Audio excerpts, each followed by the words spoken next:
Hi, folks. This is Lee Gettess with the Market Sense for the week of November 6th, 2012. That's Selection Day.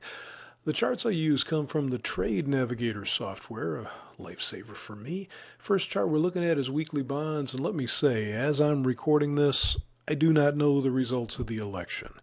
Consequently, any numbers I give you could be totally off, just completely out of whack by the time they get the results of the election. If I knew the result of the election, I couldn't tell you for sure how the markets would react, but chances are there will be a reaction of some kind. Now, what we have here in bonds is we've had a market that's held above this 147.30 area. I'm kind of surprised. I thought they'd go down to it, but they're holding above it and putting them into resistance up here around 149.13. If they continue to stay above that support and blow out through here, we're probably looking at 150 and a half, like 150.16, or possibly even up here to these old highs at 152 as being the next target.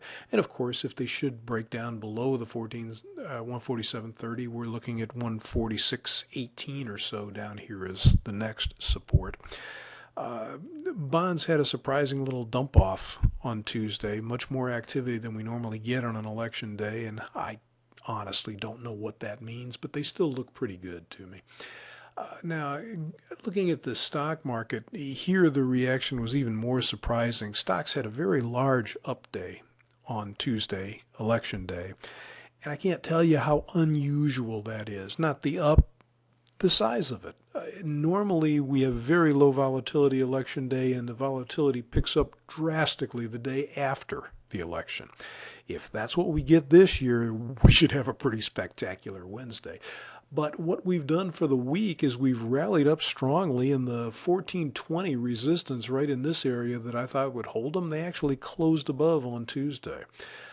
I'm not sure I believe that, but if they can keep going, well, we're looking at 1440 up here and probably a 1460 area to test these old highs if they get going in an excited fashion. However, I think we really have to watch the lows in this vicinity. We've got support right near the old low, let's call it the 1395 area. And if they were to go down there, they might hold. If they don't, oh boy. I think we're probably looking at this old high way back here in the 1365 area as being the next potential support on a break, and it doesn't mean they'd have to hold that, but that's the next potential support. I think it could get really ugly if they turn down from here. Let me just leave it at that. But I don't know that they will. Heck, it's an election. Does anybody know who's going to win the election? No. The pollsters tell you one thing, but who really knows?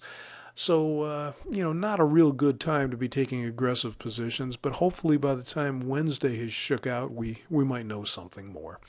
So that's all we've got for you today. I sure hope you can find something profitable to get yourself into later on in the week anyway. Thanks for checking in to see what we think.